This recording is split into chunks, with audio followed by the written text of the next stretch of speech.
자, 오늘 말씀은 마태복음 20장 1절부터 16절 말씀 함께 교독하겠습니다. 1절은 제가 읽고 2절은 이제 여러분이 읽으면 됩니다. 1절. 천국은 마치 품꾼을 얻어 포도원에 들여보내려고 이른 아침에 나간 집주인과 같으니 그가 하루 한 데나리온씩 품꾼들과 약속하여 포도원에 들여보내고 또 제3시에 나가보니 장터에 놀고 서 있는 사람들이 또 있는지라. 그들에게 이르되 너희도 포도원에 들어가라. 내가 너희에게 상담하게 주리라.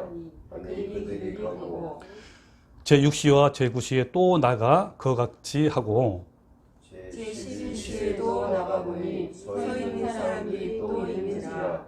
이르되 너희는 어찌하여 종일 그런 걸 보고 있느냐.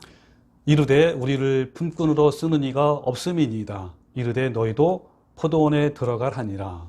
저물매에 포도원 주인이 청지기에게 이르되 품꾼들을 불러 낮은 원자로부터 시작하여 먼저 원자까지 삭을 주라 하니 제11시에 온 자들이 와서 한 데나리온씩 받건을 먼저 온 자들이 와서 더 받을 줄 알았더니 그들도 한 데나리온씩 받으니라. 받은 후 집주인을 원망하여 이르되 나중에 온 이 사람들은 한 시간만 일하지 아니하였거늘 그들을 종일 수고하며 거리를 견딘 우리와 같게 하였나이다. 주인이 그 중 한 사람에게 대답하여 이르되 친구여 내가 내게 잘못한 것이 없노라. 내가 나와 한 데나리온의 약속을 하지 아니하였느냐. 내 것이나 가지고 가라. 나중에 온 이 사람에게 너와 같이 준 것이 내 뜻이니라. 내 것을 가지고 내 뜻대로 할 것이 아니냐. 내가 선함으로 내가 악하게 보느냐. 다 같이 시작. 이와 같이 나중된 자로서 먼저 되고 먼저 된 자로서 나중되리라. 아멘. 네, 아주 힘차게 잘 읽었습니다. 네, 우리가 이제 그동안에 예수님이 십자가에서 죽으심과 부활하심에 통해서 그 큰 사랑, 하나님의 사랑에 대해서 알아보았고요. 또 이어서 예수님이 십자가에 죽으시고 부활하신 것처럼 우리도 십자가에 못 박아 죽고 부활의 삶을 살라는 것에 대해서 계속 알아보는 중입니다. 예수님이 먼저 우리에게 본을 보여주신 십자가의 그 큰 사랑으로 너희들도 서로 사랑하라고 말씀하신 거예요. 예수님이 우리에게 본을 보여주시고 너희들도 사랑하라 라고 하셨는데 이 사랑한다는 것이 어떤 뜻일까요? 우리 너무 잘 아는 말씀이죠. 서로 사랑하자. 내가 너를 사랑해. 이럴 때 사랑한다는 것이 뭘 말할까요? 우리는 보통 사랑한다라고 할 때 각각 자신의 기준대로 막 사랑하고 때로는 감정적이거나 추상적으로 생각하기 쉽습니다. 그러나 하나님의 사랑, 성경이 말하는 하나님의 사랑은 매우 구체적이고 실제적인 거예요. 하나님 사랑하면 바로 뭘 떠올려야 됩니까? 고린도전서 13장의 말씀을 딱 떠올려야 돼요. 15가지 하나님의 사랑의 성품이 나옵니다. 그러니까 예수님은요, 십자가의 고난의 길을 가시면서 자신을 모욕하고 십자가에 못 박는 사람들에게 오래 참으셨고 온유하였으며 무례행하지 아니하고 자기의 유익을 구하지 아니하며 성내지 아니하며 시기하거나 자랑하거나 교만하지 아니하셨어요. 예수님은 고난의 십자가 길을 걸으시면서 악한 것을 생각하지 아니하고 불의를 기뻐하지 아니하며 진리와 함께 기뻐하고 모든 것을 참으며 모든 것을 믿으며 모든 것을 바라며 모든 것을 견디셨어요. 자, 이와 같이 예수님의 사랑의 성품을 너네들도 동일하게 삶 속에서 증명하라라는 말씀이에요. 이 아가페 사랑은요, 타락한 본성에서 나오는 인간적인 사랑이 아니라 죽음에서 나온 사랑입니다. 이 아가페 사랑은 십자가에 죽으신 예수님의 그 사랑이 나의 마음에 부어주셔서 만들어내신 사랑이에요. 우리 마음속에 주님이 부어주시는 십자가의 사랑의 힘으로 우리도, 그렇죠? 우리를 모욕하고 부당하게 대우하는 사람들에게 탓하거나 원망하고 보복하는 것이 아니라 오래 참고 온유하고 무례 행하지 아니하고 자기 유익을 구하지 아니하고 성내지 아니하고 시기하거나 자랑하거나 교만하지 않는 자가 됩시다. 나 같은 죄인 살리신 그 사랑 때문에 악한 것을 생각하지 아니하며 불의를 기뻐하지 아니하며 진리를 기뻐하지 아니하고 모든 것을 참고 모든 것을 믿으며 모든 것을 바라고 모든 것을 견디는 자가 됩시다. 예, 오늘은 이 포도원의 품꾼이라는 비유를 통해서 내 자신이 온전히 사랑을 이루는 자인지 아니면 조건을 따라 사는 삶인지 스스로 돌보는 아주 귀중한 시간이 되시길 여러분 바랍니다. 자, 본문의 이 포도원의 비유죠. 포도원 품꾼의 비유는요, 마태복음 19장 16절부터 이어지는 말씀이에요. 그래서 우리는 19장 16절부터 문맥의 흐름을 따라 이해를 해야 합니다. 자, 어디부터요? 19장 16절부터. 그래서 여러분 16장 19절부터 여러분 같이 내용을 볼 겁니다. 그 16절에 보면요, 어떤 부자 청년이, 그것도 큰 부자예요. 청년이 예수님께 절박한 마음으로 막 달려와서 무릎을 꿇고 간절하게 이렇게 질문합니다. 선한 선생님이여, 내가 무슨 선한 일을 하여 영생을 얻으리까? 라고 물어요. 그죠? 이 부자 청년은요, 유대 종교의 관리자로서 장로이거나 회당장이거나 또는 바리새인일 것으로 추측이 됩니다. 이 당시의 그 유대인들은요, 율법을 지키고 선한 행위를 해야 영생을 얻을 것으로 믿고 있어서요. 이 부자 청년도요, 율법주의자로서 율법을 지켜야 구원을 얻는다 라는 잘못된 교리를 믿고 있기 때문에, 즉 선한 일을 해야 영생을 얻는다라는 교리를 믿고 있었기 때문에 예수님께 오자마자 뭐라고 질문했죠? 내가 무슨 선한 일을 해야 영생을 얻으리까? 라고 그냥 처음부터 선한 행위를 해야 된다라고 이렇게 하면서 질문한 거예요. 그러자 예수님은 인간이 선한 행위, 즉 율법으로 영생을 얻을 수 없다는 것을 깨닫기 위해서 예수님은 그 청년에게 뭐라 했냐면 생명에 들어가려면 계명을 지키라 그런 거예요. 이 계명은 특별히 이제 모세의 그 10계명, 이것이 이제 대표적인 것이고요. 율법 전체 말하기도 하고, 어쨌든 이 계명들을 지켜라라고 하시면서 귀납적 대화법으로 영생의 과정을 설명하려고 한 거예요. 여러분, 귀납적 대화법이 혹시 뭔지 알아요? 연역적 방법이 있고 귀납적인데, 이 귀납적 방법은 해답을 먼저 알려주는 것이 아니고 문제의 답을 스스로 깨달을 수 있도록 질문하고 단서를 주고 이런 거예요. 제가 늘 가르치는 방법이 이제 이런 방법이에요. 이 연역적 방법은 결과를 미리 알려주고 그 결과를 이해하기 위해서 계속 설명하고 사례 얘기 이런 것들을 말합니다. 근데 사실은 진짜 배움은요, 귀납적 방법이 최고예요. 예수님이 이런 방법을 아주 많이 사용했어요. 자, 17절에 보면, 자, 내가 생명에 들어가려면 계명을 지켜라. 자, 이게 뭐 하는 거라고요? 귀납적 대화법으로 너가 죄인이다라는 걸 깨닫게 하기 위해서 한 거예요. 이르되 어느 계명입니까? 라고 또 물어보면 예수께서 뭐라고 대답했어요? 살인하지 말라, 간음하지 말라, 도적질하지 말라, 거짓 증언하지 말라, 내 부모를 공경하라. 그 다음에 또 이런 말씀 돼요. 내 이웃을 내 자신과 같이 사랑하라. 이렇게 했어요. 근데 그 청년이 뭐라 했지, 대답이? 이 모든 것을 내가 지켰다. 아직도 무엇이 부족하냐? 와, 대단하죠. 예, 당연히 못 지키는 건데, 그죠? 원래는 어떻게 대답해야 옳은 거죠? 대부분 사람들은 뭐라고 대답해야 돼요? 지키려고 많이 노력했는데 잘 안 됩니다. 어떻게 하면 될까요? 막 이렇게 이제 해야 당연한 건데, 굉장히 아주 다 지켰다고 하는 정도로 합니다. 이렇게 당당하게 말하는 사람들은 당시에 누구밖에 없었어요? 그렇죠. 바리새인이거나 율법사들.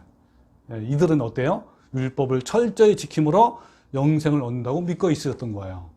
자기네들은 이런 일반 백성들보다 엄청 잘 믿었어요. 또 이렇게 율법을 지켰어요.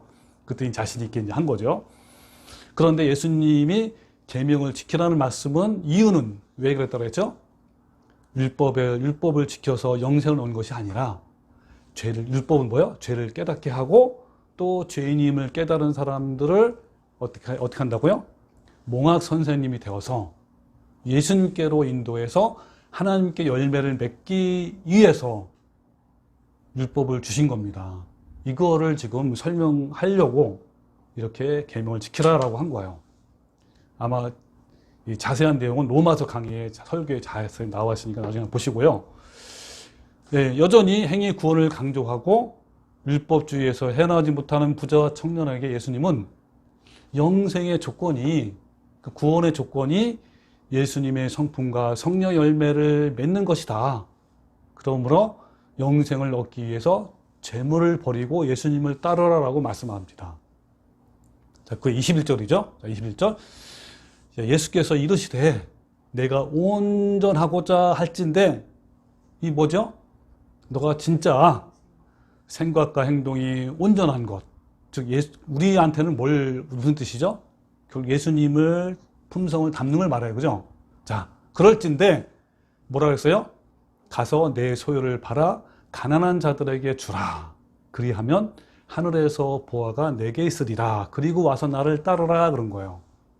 하니까 어떻게 했어요? 결국 그렇죠. 그 청년이 재물이 많음으로 이 말씀을 듣고 근심하며 가니라 그랬어요. 예수님은 정말 여러분, 우리 예수님 같은 이런 그 영감이 있어야 돼요. 그러니까 사람과 대화를 할 때 가장 큰 약점이 뭐냐? 이 부자 청년의 약점은 뭐였죠? 재물이에요, 그죠? 네. 그러니까 예수님은 아주 그냥 직접적으로 딱 그 부분을 지적하신 거예요. 그럼 예수님은 청년이 죄인임을 깨닫게 하기 위해서 그의 가장 약점인 부분을 바로 그냥 들어간 거죠, 말씀으로. 이런 능력이 우리한테 있어야 됩니다. 그래서 남을 이렇게 상담하거나 또 전도할 때도요, 다른 거 가지고 막 얘기하는 게 아니라 그 사람이 도대체 가장 약한 부분이 어딘가, 그 부분을 계속 이렇게 들어가야 이분이 깨달을 수가 있거든요.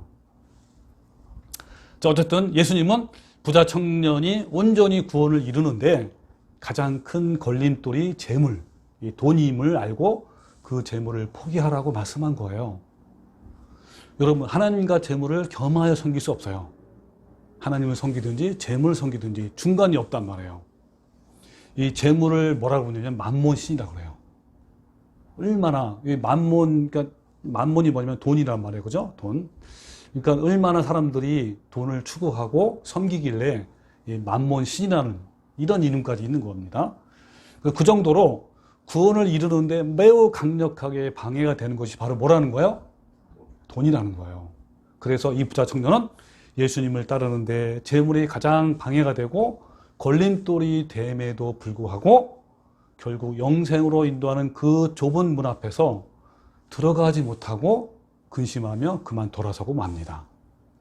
그런데 오늘날 부자 청년과 같은 교인들이 얼마나 많은지 모릅니다. 제가 진리를 안 이후에 세상 것들을 다 포기하고 온전히 예수님을 따라 성품을 이루는 삶을 살아야 영생을 얻는다고 주위에 있는 사람들에게 많이 전도를 했어요. 많은 얘기를 했는데 어때요? 대부분의 사람들이 좁은 문의 문턱에서 세상에 대한 미련을 버리지 못하고 고개를 갸우뚱거리면서 돌아서는 것을 저는 많이 봤어요. 이 부자 청년처럼. 자, 이어서 23절부터 어때? 예수님의 제자들에게 부자와 영생의 관계에 대해서 설명하시는 거예요. 이미 이제 부자 청년을 떠났단 말이에요. 그리고 이제 누구만 남은 거예요? 제자들에게 하신 말씀이에요. 자, 27절. 예수께서 제자들에게 이르시되 내가 진실로 너희에게 이르노니 부자는 천국에 들어가기 어렵다 그랬어요. 자, 뭐라고요? 부자는 천국에 들어가기 어렵다 그랬어요.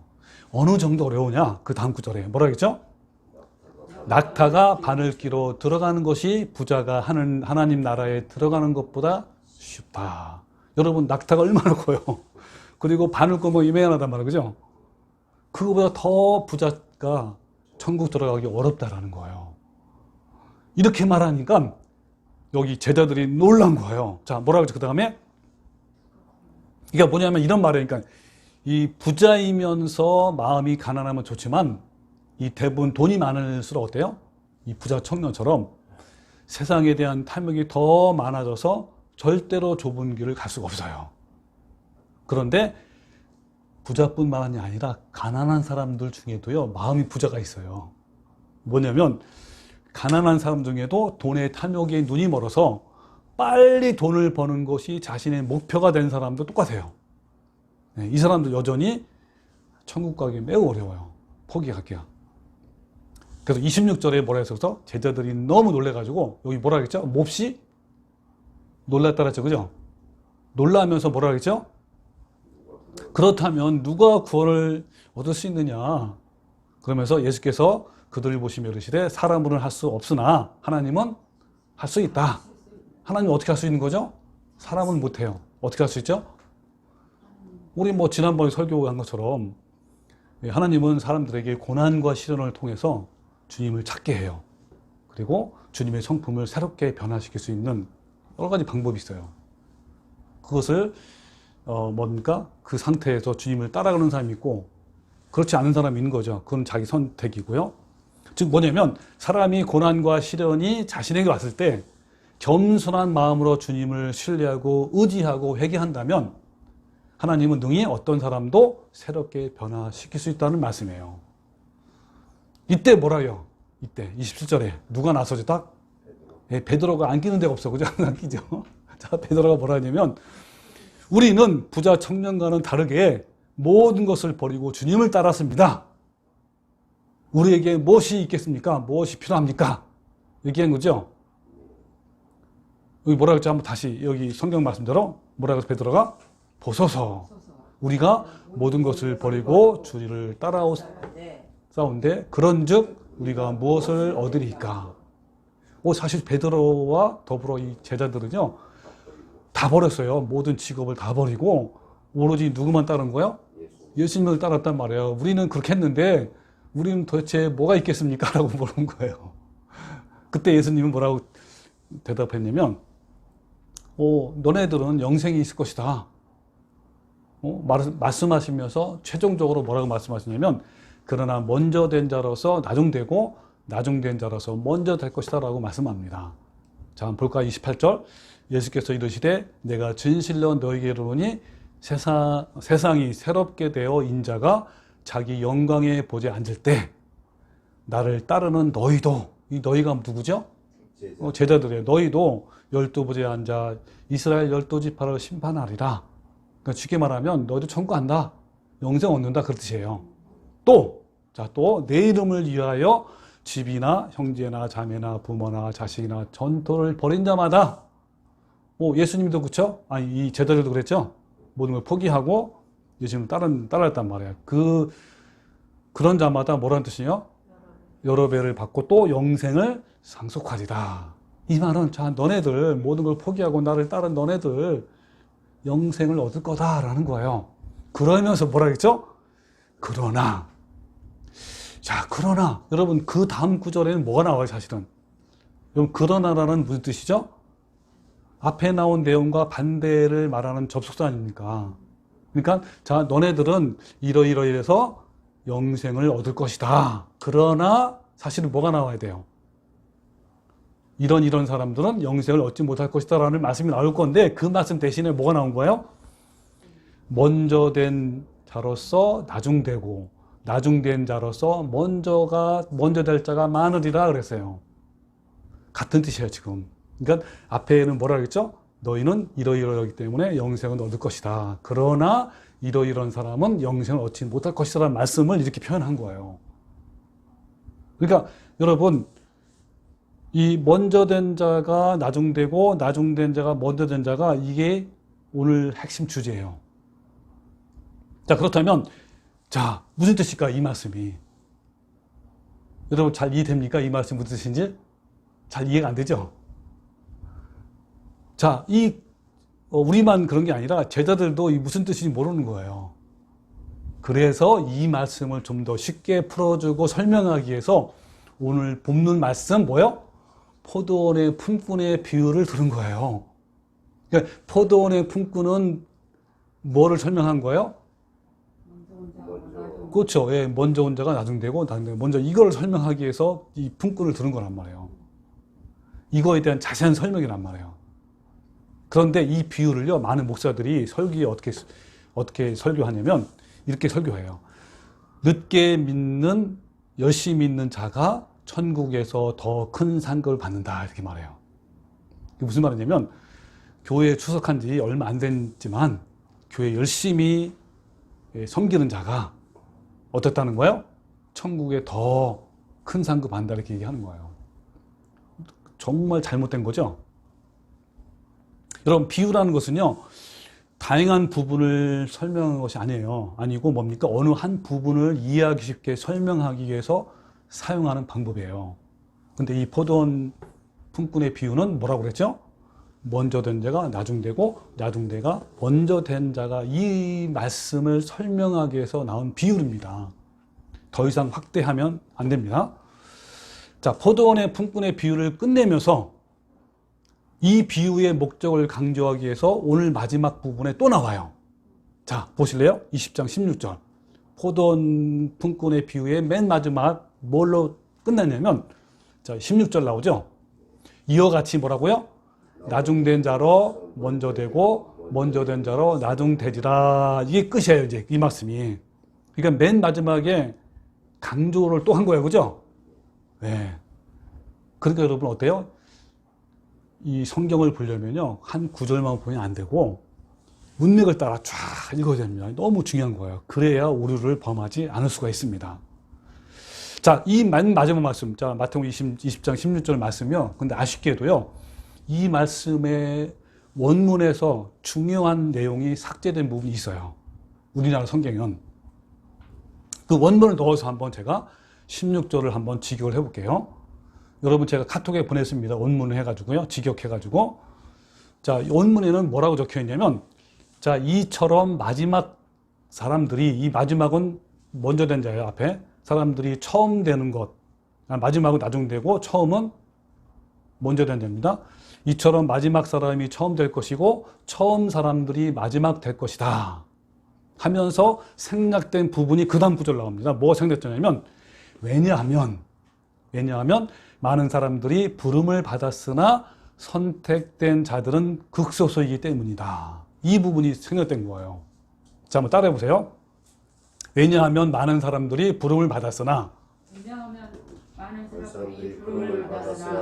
선택된 자들은 극소수이기 때문이다. 선택된 자들은 극소수이기 때문이다. 이 부분이 생략된 겁니다. 자, 많은 사람들이 부름을 받았다라는 게 뭐냐면, 즉 청함을 받은 자들인데 교회에 출석하는 자들을 말해요. 그 다음에 부르심을 받은 많은 사람들 중에 선택을 받은 소수의 사람들이 있다는 것을 말합니다. 그러니까 선택을 받은 소수의 사람들은 헬라어로 뭐라 하냐면 에크렉토스. 자, 에크렉토스는 영어로 뭐라 하냐면 the best chosen. 그러니까 뭡니까? 가장 좋은 거를 선택한 사람들의 뜻이에요. 이걸 간단히 말하면 최고의 사람들. 제가 지금부터는 최고의 사람이라고 얘기할게요. 자, 이걸 한 문장으로 발표하면, 그러니까 선택을 받은 소수의 사람들, 이게 뭐라고요? 최고의 사람들이란 말이에요. 최고의 사람들인데, 헬러는 에크레톡스. 이 에크레톡스는 한 문장으로 제가 쉽게 표현하면 이런 거예요. 생명으로 인도하는 좁은 길을 가는 자를 말합니다. 날마다 자신을 십자가에 못 박혀 죽고 예수님의 성품을 닮아가는 자들인데 굉장히 적어요, 많아요? 적단 말이에요. 같은 말이에요. 이것은 뭐 같으냐면 마치 기드온의 300명 군사 혹시 들어봤어요? 300명 용사. 영화에도 나온 적이 있어요. 들어봤죠?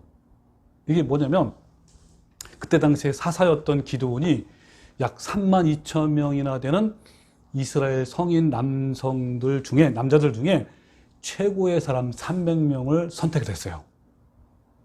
자, 이들은 소수의 선택된 자들이에요. 오늘 말씀에 같이 연결시키면 바로 에크레토스죠. 어떤 사람이 선택됐는지 혹시 아세요? 자, 여러분 제가 올렸죠. 사사기 7장 1절에 카톡에 보시면 나옵니다. 자, 세 가지 기준을 가지고 뽑았어요.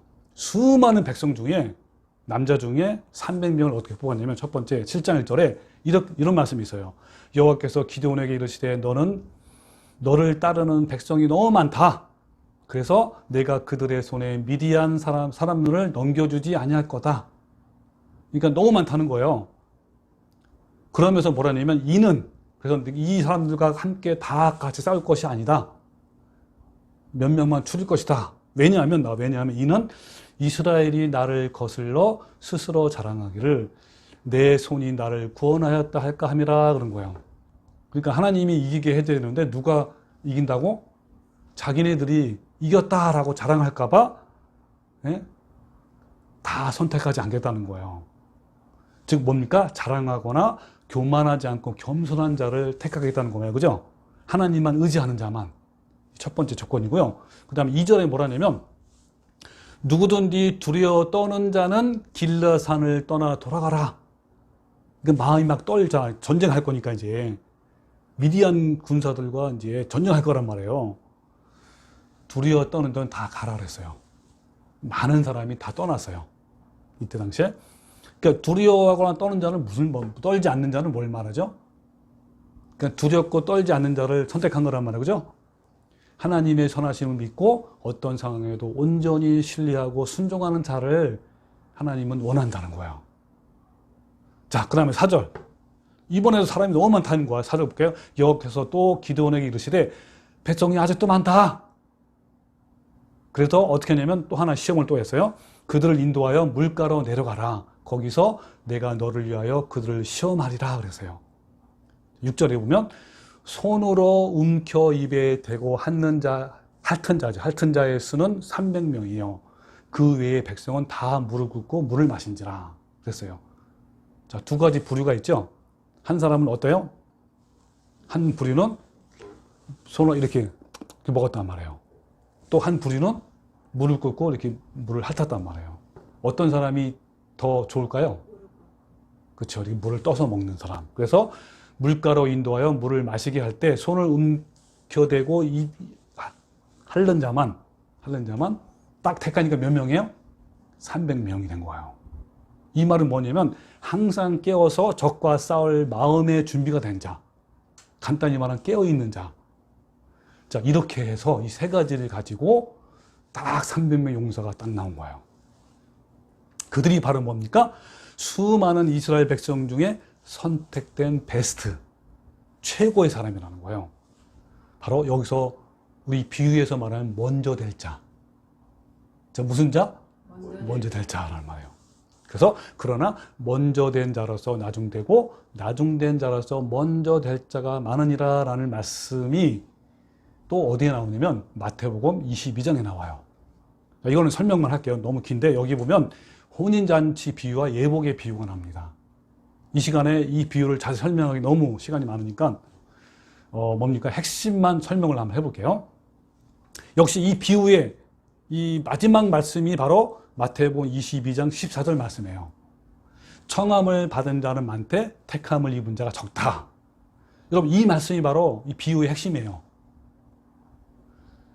그래서 여러분 이 청함을 받는 자는 많되 택함을 입은 자는 적다.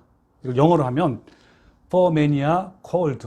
부르심을 받은 자는 많다는 거예요. 그 다음에 but few are chosen. 선택된 자는 적다라는 거죠.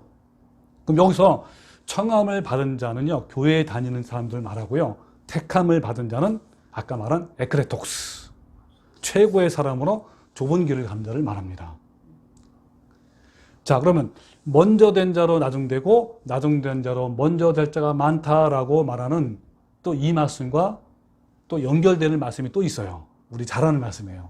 바로 마태복음 7장 13절 말씀이에요. 좁은 문으로 들어가라. 멸망으로 인도하는 문은 크고 그 길이 넓어 그리로 들어가는 자가 많고 생명으로 인도하는 문은 좁고 길이 협착해서 찾는 자가 적다 그랬죠. 이 좁은 문을 통과하여 좁고 협착한 길을 가는 자들이 바로 뭐라고요? 어떤 자들이에요? 선택된 자들, 최고의 사람들, 이런 뜻이에요. 에크레톡스. 매우 적죠? 즉 뭐냐면 구원을 이루기 위해서 날마다 육신의 정욕과 탐심을 못 박아서 주님의 성품을 닮아가는 좁은 길을 가는 자들이며 마침내 영생을 얻는 바로 선택된 자들이라는 거예요. 자, 정리하면, 자, 굉장히 중요한 정리하면, 자, 둘 중에 뭔지 한번 생각해 보세요. 선택되었기 때문에 좁은 길로 가는 것일까요? 아니면 좁은 길로 가기 때문에 선택됐을까요? 너무 당연하죠, 그죠? 멋져요, 너무. 예. 자, 이거는요, 기드온의 300명 군사를 특별히 선택했잖아요, 300명을. 자, 여러분, 둘 중에 보세요. 그들이 최고의 사람이 뭡니까? 이기 때문에 선택했습니까? 아니면 반대로 선택했기 때문에 최고의 사람입니까? 최고의 사람이 헷갈려요? 최고의 사람으로 살았기 때문에 선택된 거예요? 아니면 선택되었기 때문에 최고의 사람이 된 거예요? 최고의 사람이 되었기 때문에. 그렇죠. 예. 이게 굉장히 중요하단 말이에요. 왜냐하면 제가 왜 이 얘기를 하냐면 칼빈주의자들이 뭐라고 하냐면 창세전에 이미 선택을 했기 때문에 그렇게 살아간다 이렇게 얘기하는 사람 많거든요. 요 부분을 설명하는 거예요. 그러니까 뭐냐면 청함을 받은 자는 많되 택함을 입은 자는 적다라는 말씀을 해석하면 이런 뜻이죠. 많은 사람들이 부름을 받았으나, 즉 청함을 받았으나, 다시 말하면 많은 사람들이 구원을 얻기 위해서 교회는 나오지만 이 선택된 자들은, 즉 뭐요? 좁은 길을 가는 자들은 극소수이다라는 뜻이에요. 근데 이거를 어떻게 해요? 칼빈주의자들은 예정론이라는 걸 주장하면서 이 선택된 자들은 창세전에 이미 구원받았기 때문에 이들을 무조건 선택했다라고 한 거예요. 전혀 다르죠? 자, 이제 본문을 다시 봅시다. 자, 그러나 먼저 된 자로서 나중되고 나중된 자로서 먼저 될 자가 많다 그랬는데, 자, 여기 두 종류의 사람이 있죠? 자, 어떻게 구분이 되죠? 하나는 나중된 자로서 먼저 될 자. 또 한 부류는 뭐죠? 먼저 된 자로서 나중된 자. 네. 자, 이렇게 부류로 나눠지잖아요. 자, 어떤 자들을 말한 것일까요? 그러니까 뭐냐면 나중된 자로서 먼저 된 자는 어떤 경우이고 먼저 된 자로서 나중된 자는 어떤 경우죠? 해석이 돼요? 네, 그렇죠. 자, 결론적으로 제가 먼저 말씀드릴게요. 결론적으로 말하면 이 나중된 자, 최종적으로 나중된 자는요, 부름을 받은 자, 청함을 받은 자, 즉 교회에 출석하는 자지만 넓은 길을 가는 자예요. 먼저 된 자는 반대죠. 뭐요? 부름을 받은 자 중에, 즉 청함을 받은 자 중에, 즉 뭐요? 교회에 출석하는 중에 선택된 자, 최고의 사람들, 즉 좁은 길로 가는 자가 먼저 된 자예요. 즉 뭐냐면 최종적으로 먼저 될 자가 선택된 자들이란 말이에요. 에크레톡스, 최고의 사람이고, 나중될 자는 청함을 받았지만 택함을 받지 못한 자입니다. 자, 다시 한번 또 설명할게. 먼저 될 사람은 선택된 자들로서 에크레톡스, 최고의 사람이고, 좁은 길로 가는 사람이고, 천국에 합당하는 자이고, 나중될 사람은요, 나중될 자들은 넓은 길로 가는 자들로서 하나님 나라에 합당하지 않고 영원한 멸망에 처해진다는 의미예요. 이와 같이 포도원 품꾼의 비유는 나중된 자가 먼저 된 자가 누구인지 매우 작잖아요, 그죠? 극소수임에 대한, 즉 선택된 사람들에 대한 비유예요. 자, 우리는 포도원 품꾼의 비유에서 나중되었다가 먼저 된 선택된 자들, 최고의 사람들이 누군지, 또 먼저 되었다가 나중된 사람이 누구인지 그 정체를 구체적으로 알 수가 있어요. 뭐를 보면? 포도원 품꾼의 비유를 우리가 해부하면, 자, 그럼 본격적으로 지금부터 알아볼 거예요. 자, 숙제가 있어요, 여러분. 자, 어떤 걸 알아본다고요? 먼저 된 자가 나중될 사람이 누구인지, 또 나중된 자가 먼저 된 사람이 누구인지를 여러분이 한번 알아보라는 거예요. 자, 1절 보면, 자, 천국은 마치 품꾼들을 얻어 포도원에 들어보내려고 이른 아침에 나간 집주인과 같으니 그가 하루 한 데나리온씩 품꾼들과 약속하여 포도원에 들어보내고, 이런 말씀이 있죠. 그 당시에 품꾼의 하루의 노동은요, 시간이 오전 6시부터 오후 6시까지예요. 12시간. 그리고 일당은 약 한 데나리온. 요즘 일당이 보통 얼마죠? 한 20만 원? 보통 해요? 사람마다 틀린데. 그렇죠. 예, 어쨌든 보통 뭐 20만 원, 10만 원 된단 말이에요. 그때 당시 한 데나리온이 일당이에요. 그 첫 번째 분권은 뭐냐면 이른 아침이라고 해요. 이른 아침에. 바로 이른 아침이 오전 6시를 말해요. 예, 처음 말하며 하루의 품삯은 한 데나리온에 약속하고 들어왔어요. 그죠? 약속은. 근데 두 번째부터 네 번째까지 품꾼이 또 들어와요. 그게 3절 볼까요? 제3시에 나가보니 장터에 놀고 서 있는 사람이 또 있는지라. 그들이 이르되 너희도 포도원에 들어가라. 내가 너희에게 상당하게 주리라 하고 그들이 가고 또 뭐요? 제6시와 9시에 또 나가 그와 같이 하고. 여러분 이스라엘 시간과 한국 시간의 차이는 6시간 차이 나요.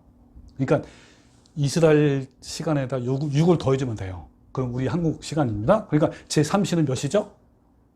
9시, 오전 9시예요. 6시는 정오요, 정오 12시. 그 다음에 9시는 오후 3시. 오후 3시에. 각각 품꾼으로 포도원에 들어갔단 말이에요. 근데 하루 일당을 상당하게 줄이라 하고 약속을 하면서 들어왔어요. 그러다가 이제 마지막 제 11시에 여러분 11시는 몇 시일까요? 그러니까 오후 5시. 언제 끝난다고요? 모든 6시, 1시간 전이죠? 자, 일이 끝나기 전 11시. 그러니까 이스라엘 시간으로는 11시예요. 품꾼이 들어온 거예요. 6절 볼까, 6절? 제 11시에도 11시라면 11시에 나가보니 서 있는 사람이 또 있는 거예요. 이르되 너희는 어찌하여 종일토록 놀고 여기 서 있느냐? 이르되 우리를 품꾼으로 쓰는 예가 없습니다. 이르되 너희도 어떻게 하라고요? 포도원에 들어가라 하는 거예요. 그리고 이제 오후 6시에 모든 일이 끝나고 하루 일당을 주는 장면이 나와요. 8절부터. 자, 저물매 포도원 주인이 청지기에 이르되 품꾼들을 불러 나중 온 자로부터 시작하여. 이 나중 온 자가 누구죠? 11시에 11시, 오후 5시. 그리고 먼저 온 자까지 삭슬 수라 하니 그래서 제 11시에 온 자들이 와서 한 데나리온을 받았어요. 제 11시는 언제 온 자예요? 오후 5시에 온 자부터 준 거예요.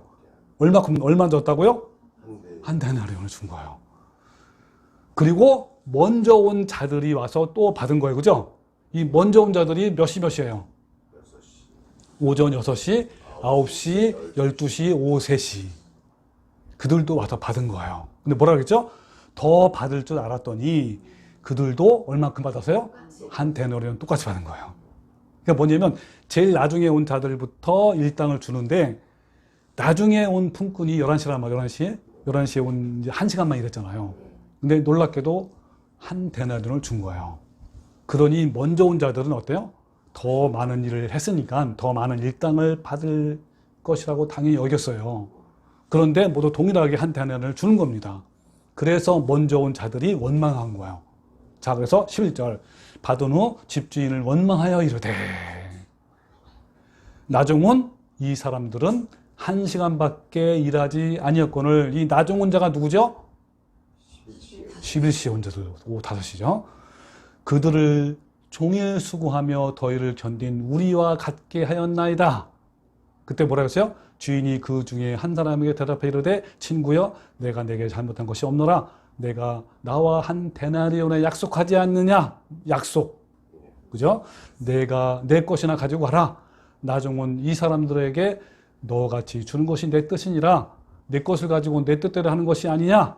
내가 선함으로 내가 악하게 보느냐? 하는 거예요. 그러면서 이 비유 마지막에 뭐라고 한 거예요? 함께 읽읍시다. 시작. 이와 같이 나중된 자로서 먼저 된 되고 먼저 된 자가 나중된 자.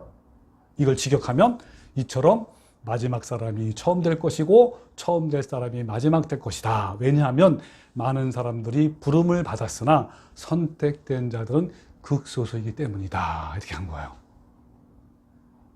자, 아까 두 종류의 사람이 있죠. 자, 나중된 자 먼저 되고 먼저 된 자가 나중된 자. 자, 그러면 이 비유에서 나중된 자로서 먼저 된 자가 누구입니까? 그렇죠. 6시 온 자들이죠. 그죠? 6시만 돼요? 9시, 12시, 3시. 아니, 나중된 자로서 먼저 된 자. 나중된 자로서 먼저 된 자. 예. 5시. 오후 5시죠. 11시예요. 잘 보세요. 11시. 그러면 먼저 된 자로서 나중된 자는 오전 6시, 9시, 12시, 3시. 예. 그러면 잘 보세요. 중요한 건 이제 분명히 알았죠. 그죠? 예. 어떤 차이점이 있을까요? 이 중에 어떤 차이점이 있죠? 일찍 와서 땡땡이 치고 늦게 와서 열심히 일하고 일자리가 없어서 밖에 잘 보세요. 이제. 네, 자, 오전 6시에 온 품꾼들은 한 데나리온에 합의를 해서 약속을 했어요. 이쪽에 계약한 거예요. 그 오전 9시, 12시, 오후 3시도요. 상당하게 준다. 상당하게란 건 무슨냐면 공정하게 일종의 계약이에요. 계약을 맺고 들어온 거란 말이에요. 그런데 오직 마지막 품꾼 11시에 온 자들은 유일하게 품삯 계약이 없어요. 그러니까 자, 어떻게 갈라지죠? 두 부류가 계약한 자와 계약하지 않는 자로 분류된 거예요. 이게 핵심입니다. 계약한 자와 뭐요? 계약하지 않는 자. 이게 핵심이 이걸 말해요. 그러니까 계약자들은 먼저 온 자들이고, 그죠? 계약하지 않는 자는 맨 나중에 원래 온 자예요. 근데 이것이 서로 역전된 거예요. 역전. 바뀌었다나 역전. 네, 자, 여러분 그래서 자, 그런데 뭔가 품꾼에 비유해서 중요한 포인트는 뭐냐면 계약자와 계약하지 않는 자의 태도가 어떤 차이인지가 더 중요한 거예요. 이들 태도가 포인트는 여기에 있단 말이에요. 그러니까 뭐요? 태도가 어떤 차이인지, 그 다음에 마음과 믿음의 상태가 어떤 차이인지, 그리고 신앙의 성숙이 어떤 차이가 있는지가 핵심이란 말이에요. 그러니까 이 비유는 어때요?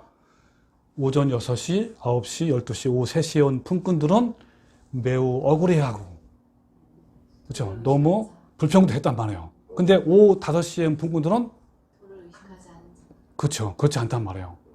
근데 우리가 여기에 포인트를 잡아야지. 어떤 사람은 지금 방금 우리 정연이 것처럼 야, 오전에 온 사람들은 너무 힘들고 너무 힘들었겠다. 불만도 있겠고, 그리고 오후 5시에 온 사람 땡 잡았네?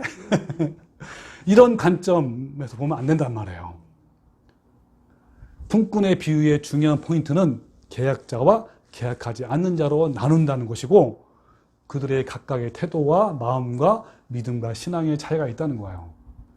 계약한다라는 말은요, 어떤 의미가 있죠, 여러분?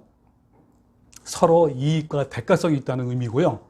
계약이 없다라는 말은 어떤 이익이나 대가성이 없다는 걸 말합니다. 그러니까 포도원에 비해서 계약자들은 먼저 된 자로서 나중될 자들이에요. 이해되죠? 먼저 왔잖아요. 근데 나중될 사람이라면. 즉 이들은 청함을 받은 자이나 선택된 자가 되지 못한 거예요. 그렇죠. 에크레톡스 최고의 사람. 이들은 구원을 잃어버린 자고 넓은 길로 가는 자들이에요. 또한 이 계약자들은 남을 탓하고 원망하는 자들이며 오히려 하나님을 악하게 여기는 자들이에요. 그래서 15절에 내 것을 가지고 내 뜻대로 할 것이 아니냐? 내가 선함으로 내가 악하게 보느냐라고 한 거예요. 이들은요, 이 계약자들은 선교를 하든지 전도를 하든지 기도와 찬양과 예배와 헌신을 하든지 그에 따른 품삯에 대한 불순한 기대감, 대가성을 가진 자들이에요. 이 계약자들은 순수하지 못한 마음의 동기와 순수하지 못한 대가와 보상 심리를 가진 자들이며 순수하지 못한 봉사와 섬김을 하는 자들이에요. 보상을 받기 위해서 하나님과 거래하는 자들이에요. 이들은요, 지옥이 두려워서 천국을 보상받기 위해서, 즉 천국을 가기 위해서 좁은 길로 가겠다고 하는 자들이에요. 이들의 마지막은 구원을 잃어버리고 영벌을 받는 자들이에요. 그러나 계약하지 않는 자들, 즉 선택된 자들, 베스트, 뭐요? 에크레톡스, 최고의 사람들. 언제 몇 시에 온 자들이에요? 11시에 온 자들. 이스라엘 시간으로 11시에 온 자들. 이 품꾼들은요, 나중된 자로서 먼저 된 자들이며 결국 영생을 상속받은 자들이에요. 이 11시 품꾼들은 아무도 받아주지 않는 자신들을 거절하지 않고 일할 수 있도록 해준 것만으로도 너무 황송하고 감사하는 자들이에요. 벌레 같은 자신들을 받아주신 그 사랑과 은혜에 그냥 감격해서 그냥 순종하는 자들이에요. 이 11시 품꾼들은 품삯에 대한 어떤 대가성, 뭐 기대감, 보상심리 이런 걸 갖지 아니하는 자들이고 믿음의 대상인 하나님과 거래와 흥정하지 않는 자들을 말합니다. 여러분, 우리는요 자본주의의 나라에서 태어났잖아요. 그죠? 너무 익숙해 있어요. 너무 그냥 이 몸에 배겼어. 여러분, 이게 굉장한 겁니다. 이건 나중에 한번 더 설명, 나중에 시간 되면 기회 되면 얘기할게요. 우리는요 어릴 때부터 뭘 하든지 늘 항상 뭘 바라죠? 대가성을 바라잖아. 그죠? 늘 거래와 흥정하잖아요. 여기에 안전이 뭡니까? 이 뭐라고 표현해야 되나? 네, 이렇게 습관되어 있고 몸에 뿌리가 있다. 뿌리가 자주 완전히 그런 사상으로 완전히 이렇게 덮여 있단 말이에요. 그리고 또 특히 이제 장사하는 사람들은 여기에 더 깊이 있어요. 늘 거래하기 때문에. 여러분, 이 선택된 300명 용사들은요, 천국과 지옥이 없어도 하나님이 좋아서 하나님을 사랑해서 그냥 주님을 따르는 자들이에요. 단지 말씀이 진리와 생명이기 때문에 그냥 말씀에 순종하는 자들이에요. 이 선택된 최고의 사람들은요, 하나님이 나 같은 죄인을 살렸고 지금도 계속 살리시는 그 사랑 때문에 선교도 하고 전도도 하고 기도와 찬양과 예배와 헌신하는 자들이에요.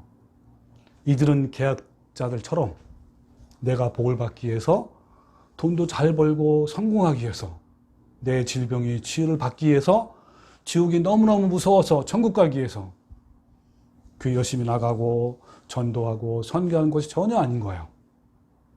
또한 그것 때문에 기도와 찬양과 예배를 열심히 하고 봉사하고 헌금하는 것도 전혀 아닌 거예요.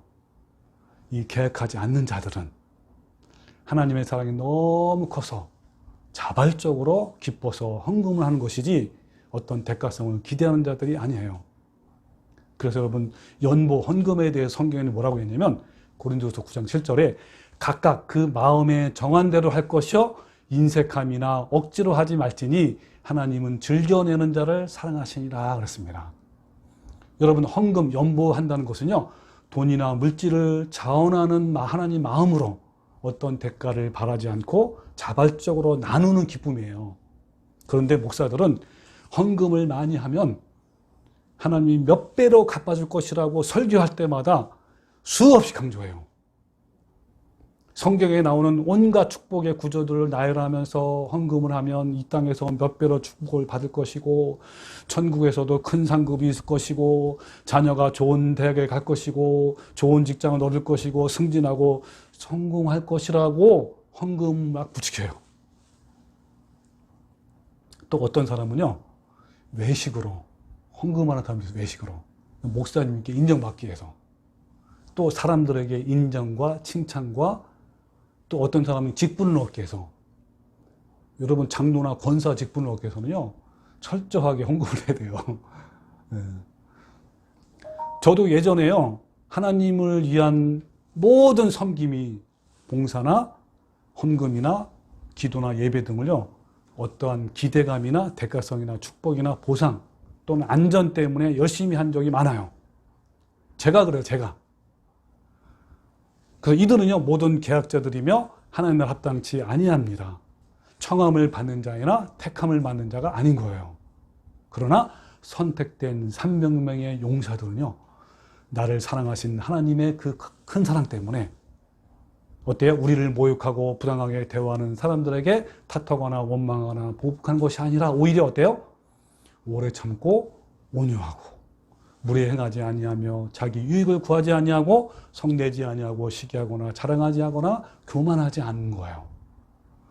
또 선택된 최고의 사람들은 벌레 같은 나 같은 죄인을 살리신 그 사랑 때문에 악한 것을 생각하지 아니하고 불의를 기뻐하지 아니하고 진리와 함께 기뻐하고 모든 것을 참으며 모든 것을 믿으며 모든 것을 바라며 모든 것을 참고 견디는 자가 되는 거예요. 11시 일꾼들은 사람들이 나를 알아주고 인정받고 칭찬받기 위해서 또 섬기거나 봉사하고 헌금하는 것이 아니라 아무도 몰라주고 인정해주지 않아도 하나님을 사랑하기 때문에 원망스럽거나 억울하거나 섭섭하지 않는 거예요. 만약에 자신이 교회를 위해서 어떤 봉사나 섬김이나 헌금을 했는데 목사가 알아주지도 않고 성도들이 인정해주지 않는다고 섭섭하거나 서운하고 원망하는 마음과 또 자신한테도 실망하는 마음이 든다면 그는 어떤 자이죠? 계약자예요. 먼저 된 자로 나중된 자들이고요. 영생을 상속받지 못하는 자들이에요. 결국은 여러분은 어떠신가요? 여러분도 한번 스스로 점검을 해보세요. 11시 품꾼들은요, 나를 위해서 아끼시고 사랑하시는 그 아들 예수님을 십자가에 죽음의 기꺼이 내주신 하나님을 사랑하기 때문에 큰 환난으로 순교를 당하고 고문이나 핍박을 당하지라도 끝까지 견디는 자들이에요. 이 선택된 최고의 사람들은 이해와 설명될 수 없는 상황에도 불구하고 하나님을 죽기까지 신뢰하는 자들이에요. 이 선택된 300명의 용사들은 히브리서 11장에 나오는 믿음의 선진들이에요. 제가 조금만 읽어볼게요. 35절에 믿음으로, 이 믿음으로라는 뜻이 뭐냐? 사랑으로 같은 말이에요. 사랑은 뭐요? 모든 것을 믿으며 그러잖아요. 믿음으로, 사랑으로 여자들은 자기의 죽은 자들을 부활로 받아들이기도 하며 또 어떤 이들은 더 좋은 부활을 얻고자 하여 심한 고문을 받되 구차히 풀려나기를 원하지 아니하였으며 또 어떤 이들은 조롱과 채찍들 뿐만 아니라 결박과 옥에 갇히는 사람 시련도 받았으며 돌로 치는 것과 톱을 켜는 것과 그 시험과 칼로 죽임을 당하고 양과 염소의 가죽을 입고 유리하여 궁핍과 환난과 학대를 받았으니 이런 사람들은 세상이 감당하지 못하느니라. 그들이 광야와 산과 동굴과 토굴에 유리하였느니라 그랬습니다. 이 11시 품꾼들은요, 환난 중에도 가진 것이 아무것도 없어도 지금 나에 대한 것은 하나님의 은혜임을 고백하는 자들이에요. 이들은 날마다 순간마다 주님을 사랑하기 때문에 주님과 함께 십자가에 못 박혀서 죽고 부서지고 깨어지는 자들입니다. 이 선택된 최고의 사람들은요, 예수님의 십자가의 사랑에 감사하여 예전에 지었던 죄를 짓지 않고 참으로 회개하는 자들이고요. 육체와 함께 정욕과 탐심을 십자가에 못 박고 성령님 곁에 머무르고 함께 걷는 자들이에요. 선택된 300명의 용사들은요, 항상 말씀에 복종하여 두렵고 떨림으로 성령님의 도우심으로 자신의 구원을 이루어가는 자들입니다. 이들은 예수님이 나를 위해 겟세마네에서 순종하신 사랑과 십자가에 죽으신 그 사랑에 감격하여 그리고 자신도 예수님을 사랑하기 때문에 예수님을 부인하지 않고 기꺼이 순교의 자리로 가는 자들이에요. 이들은요, 여자와 더불어 더럽히지 아니하고 순결한 자들이고 어린 양이 어디로 인도하든지 따라가는 자들이고요. 그 입에 거짓말이 없고 흠이 없는 자들인 거예요.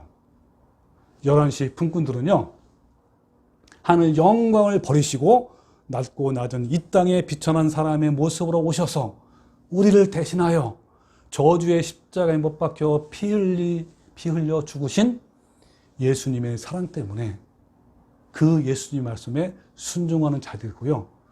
극스소의 구원을 얻는 자들입니다.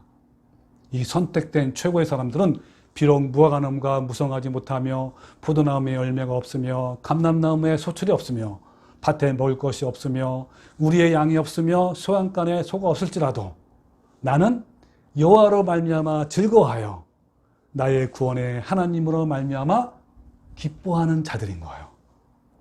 이 선택된 300명 용사들은요, 세리의 마음을 가진 자들이고요, 종의 마음을 가진 자들이에요. 자, 세리는 어떻게 했죠? 멀리 서서 감히 눈을 들어 쳐다보지도 못하고 다만 가슴을 치면서 이르되 하나님이여 불쌍히 여기소서 저는 죄인입니다 라고. 그러나 이 계약자들은요, 바리새인들과 같은 자들이에요. 이 바리새인들은 어떻게 했죠? 서서 따로 기도하여 이르되 하나님이여 나는 다른 사람들 곧 토색 불이 간음하는 자들과 같지 아니하고 저 세리와 같지도 아니함을 감사나이다. 나는요 일에 2번씩 금식하고 또 소득의 11조를 드립니다. 이 바리새인들은 외식하는 자들이에요. 남들에게 보이려고요. 사람이 많은 광장이나 사거리에 가서 기도하고 구제하고 성경도 암송하고 뽐내기도 하는 자들이에요. 이 사람 속에는요. 근데요. 여러분 사람 속에는요. 바리새인 같은 마음이 다 있어요. 다른 사람들에게 보이고 싶고 자랑하고 싶고 뽐내고 싶고 인정받고 싶고 칭찬받고 싶은 마음이 다 있어요. 이것이 바로 사람의 부패하고 교만한 마음이에요. 이런 사람의 특징은요. 어떻습니까? 나는 이런 사람입니다 라고 자꾸만 밖으로 나타내고 그런 욕구가 아주 강한 사람이에요. 대표적인 사람이 바로 나예요. 제가 그랬어요. 저는 예전에요. 기도할 때도 일부러 경건하게 보이기 위해서 무릎 꿇고 기도한 적이 있어요. 시골에 집에 가가지고 성경책 일부러 딱 끼고 가요. 우리 엄마 보게. 아버지 보고 동네 사람이 보게. 그리고 기도할 때 딱 무릎 꿇고 기도해요. 그러면 다른 사람들은 그렇게 안 해요. 우리 형은 그때 목사였어요. 성경책도 안 끼고 있고 기도도 안 해. 근데 우리 어머니는 우리를 칭찬해. 쟤네들은 저렇게 열심히 한다고. 구제나 헌금도요. 남이 알아줬으면 하는 마음이 가득했고요. 금식을 하면 내가 이렇게까지 금식한데 이걸 알아주길 바라는 거예요. 또 이런 사람의 특징은요. 자신처럼 행동하지 않는 사람을 판단하고 지적하고 때로는 정죄를 해요. 아니 자신은 이렇게 하는데 저 사람들은 그것도 안 하고 그렇게 안 한다고 판단하고 비판하는 거예요. 여러분 이 바리새인들 보십시오. 뭐라 그랬죠? 저 세리와 같지 아니함을 감사한대요. 또 한 가지 하나님이요 나는 다른 사람들 그때 당시에 바리새인들 빼고 다른 사람들 자기보다 못했거든. 다른 사람들 곧 뭐요? 토색이나 불이나 가늠하는 자가 같지 아니한 걸 감사합니다라고 한 거예요. 그러니까 자신의 기준대로 남을 판단하고 비난하고 지적하고 정죄하는 거예요. 이런 마음과 행위는요. 악한 것 중에 매우 악한 죄예요. 가장 싫어하는 게 외식하는 거예요. 외식. 너무너무 싫어해요. 왜요? 외식하는 건 반드시 뭐 하게 되어 있다고요? 남을 판단하게 했어요. 남을 지적하게 되어 있고요. 이렇게 되단 말이에요. 그러나 11시 식구들은 세리처럼 아무도 없는 구석에서 감히 하늘을 우러러 보지 못하고 탐한 가슴을 치면서 하나님이여 불쌍히 여서 나는 죄인입니다 라고 겸손한 사람들이에요. 계획하지 않는 최고의 사람들은 열매를 안으로 맺어요. 안으로. 기도할 때도 비록 겉으로 기도하는 자세는 나타내지 않지만 그 마음이 오로지 하나님께 향하고 있어요. 그리고요. 하나님을 향한 그 갈망이 얼마나 마음속에 항상 간절해요. 제가 그렇거든요. 지금 현재. 항상 마음이 주님께 향해 있어요. 뭐요? 이건 말 그대로요. 쉬지 말고 기도하는 자들이에요. 여러분 그 팻말 액자에 3가지 뭐죠? 기도하라 또 범사에 감사하라 또 네? 항상 기뻐하라. 같은 말이에요 다. 여러분 쉬지 않고 기도하는 자가 뭔지 알아 이거예요. 11시 품꾼들 이들이 바로 쉬지 않고 기도하는 거예요. 근데 나중에 기회 되면요 쉬지 않고 기도하는 게 뭔지 제가 알려드릴게요. 자세히.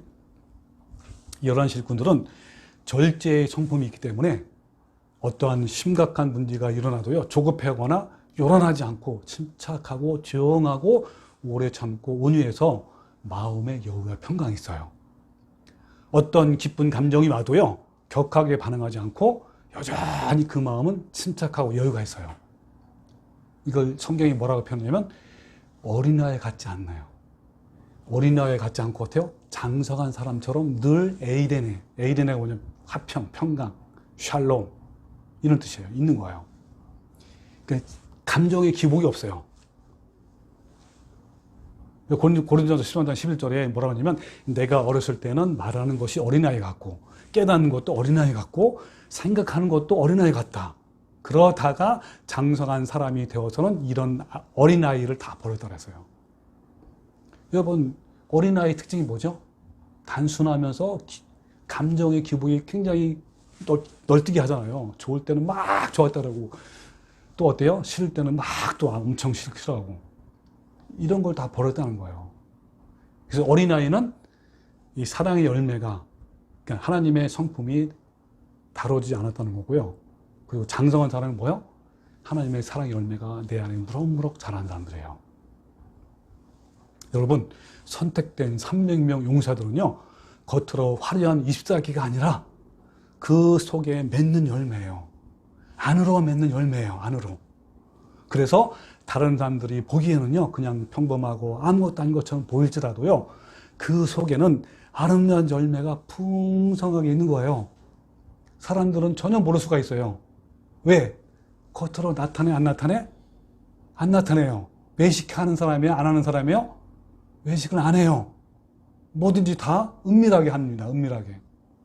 아무도 없는 데서 세리처럼. 이렇게 하는 거예요. 근데 외식하는 사람은 어찌든지 자기를 나타내기 위해서 막 이렇게 하는 거예요. 네. 여러분 다 분별하셔야 돼요. 진짜 믿음 있는 자와 진짜 믿음이 없는 자는요. 여러분 언제 나타난다고요? 어떤 문제가 일어났을 때 막 어떤 데 기쁠 때는 막 기쁘게 하고 또 이 문제가 터지면 심체가 되고 이런 사람은요 안으로 열매가 없어요. 그냥 겉으로만 다 나타내는 자들입니다. 그래서 여러분 속지 마시게요. 저도 그런 부분에서 잘 속는데 그런 부분에 안 속게 해서가 철저하게 저도 관리를 앞으로 할 거예요. 앞으로. 여러분 속지 마십시오. 여러분 종의 마음, 두 번째 종의 마음, 종의 마음인데 이렇게 좀 길어지는데 뭐라 하냐면 이와 같이 너희도 명령을 받은 대로 다 하고 나서 우리는 쓸모없는 종입니다. 우리는 마땅히 해야 할 일을 하였을 뿐입니다. 라고 하여라 그랬어요. 그러니까 나중된 자가 먼저 된 11 일꾼들은 대가성이나 보상을 받기 위해서 다른 사람들에게 또 인정이나 칭찬을 위해서 이것도 하고 저것도 하는 것이 아니라 순수하게 하나님의 사랑 때문인 거예요. 대가성이나 보상을 받기 위해서 또는 다른 사람들에게 인정이나 칭찬을 받기 위해서 무엇을 한다면요. 어떻게 되는지 아세요? 자신의 뜻대로 안 살 때 반드시 뭘 할까요? 원망과 불평하게 돼 있어요. 이거는 저절로 법칙이에요. 제가 사실 그랬어요. 옛날에도. 여러분 이런 사람들을 분명히 경계를 해야 합니다. 자 마지막으로 19장 27절 다시 읽어보고 한번 여러분 해석해 보세요. 제가 한번 질문해 볼게요. 자 19장 27절에 이런 말이죠. 베드로가 이제 뭐라고 했냐면 보소서 우리가 모든 것을 버리고 주를 따라왔습니다. 그런즉 우리가 무엇을 얻으리까? 그랬단 말이에요. 그죠? 기억하시죠? 그때 예수님이 뭐라고 대답했냐면 뒤에 부분 얘기할게요. 내 이름을 위하여 집이나 형제나 자매나 부모나 자식이나 돈토를 버린 자마다 여러 배를 받고 또 영생을 상속하리라. 그러니까 너네들은 뭐란 말이에요? 영생을 받을 것이다. 근데 그러나 그랬어요. 그러나. 자, 잘 보세요. 그러나 뭐라 그랬죠? 먼저 된 자로서 나중되고 나중된 자로서 먼저 될 것이다. 이 무슨 말이죠? 한번 해석해 보세요. 전체의 뜻을. 베드로가 질문했단 말이에요. 베드로가 질문에 대한 답을 예수님이 한 거예요. 이게 무슨 뜻일까 이게? 이거 뭐예요? 예수님은 모든 것을 버리고 주님을 따른 베드로에게 너는 영생을 얻을 수 있고 그럼에도 불구하고 나중이 될 수 있다라는 거예요. 즉 구원을 상실할 수 있다라고 말한 거예요. 이런 거죠. 너는 먼저 된 자로서 결코 나중된 자가 되지 말라. 그러므로 너는 마지막에 먼저 된 자, 즉 선택된 자, 최고의 사람이 되어서 구원을 얻도록 하라. 많은 사람이 부름을 받았지만, 즉 너도 모든 것을 버리고 나를 따랐지만 선택된 자는 극소수이다라는 거예요. 뭡니까? 이 말은 베드로를 포함해서 제자들이 예수님을 위하여 집이나 형제나 자매나 부모를 다 전토를 벌였지만 두렵고 떨림으로 구원을 이뤄가지 않으면 너네들도 어떻게 되는 거예요? 영생을 얻을 수 없다는 거예요. 여러분 사도 바울도 동일한 말씀을 했어요. 고린도서 9장 20절에 내가 내 몸을 처 복종하게 함은 그러니까 사도 바울은 매일매일 자기 몸을 처 복종해. 왜 그랬냐? 내가 남에게 전파한 후에 자기가 도리어 버림을 하든가 두려워하더라고요. 그러니까 오히려 버림을 받는 게 무슨 뜻이죠? 그렇죠. 예, 바로 그거예요. 저도요, 이 발과 같이 이제 진리를 전파하는 입장에서 생각하면요, 정말 이 말씀이 충분히 이해 가요. 그렇잖아요. 열심히 저도 전파하잖아요. 근데 내가 진짜 두렵고 떨림으로 내 몸을 좀 매일매일 하지 않으면요, 저도 얼마든지 외식하는 자가 될 수 있어요. 예. 사도 바울도 이 엄청난 사역을 하면서 자신도 모르게 교만해질 수도 있고 하나님의 영광을 조금이라도 가르치는 것이 두려워서 날마다 자신의 몸을 쳐 복종한다고 고백한 거예요. 그래서 앞절의 말씀에 뭐라 그러냐면 고전 9장 24절에 이렇게 말을 하는 거예요. 운동장에서 다름질하는 자들이 다 달릴지라도 오직 상을 받는 사람은 한 사람인 줄을 너희가 알지 못하느냐? 너희도 상을 받도록 이와 같이 다름질하라 그랬어요. 이 상이 뭐냐면 천국의 영생. 노력하라, 다름질하라. 이 기회를 다투는 자마다 모든 일을 절제하나니. 절제가 중요해요. 절제도 예수님의 성품 중에 하나죠. 하나니 그들은 썩을 승리자의 관을 얻고자 하되 우리는 썩지 아니할 것을 얻고자 하노라. 그러므로 나는 다름질하기를 향방 없는 것 같이 아니하고 싸우기를 허공을 치는 것 같이 아니하리라 그랬어요. 이 말씀을 우리에게도 적용되는 놀라운 말씀이고요. 두렵고 떨리는 엄중한 말씀이에요. 자, 이제 우리 두 가지 중에 하나를 선택하며 결정합시다. 여러분, 계약자들입니까? 아니면 계약하지 않는 11시 일꾼들입니까? 네, 아멘. 여러분들은 청함을 받는 자입니까? 아니면 택함을 받은 최고의 사람입니까? 네, 아멘. 자, 우리 모두 주님이 나를 사랑하시고 내가 주님을 사랑하기 때문에 항상 세리와 종의 마음으로 선택된 자, 먼저 된 자, 최고의 사람, 그리고 좁은 길로 가는 성도가 되어서 영생을 받는 성도가 되시기를 주님의 이름으로 축원합니다. 아멘.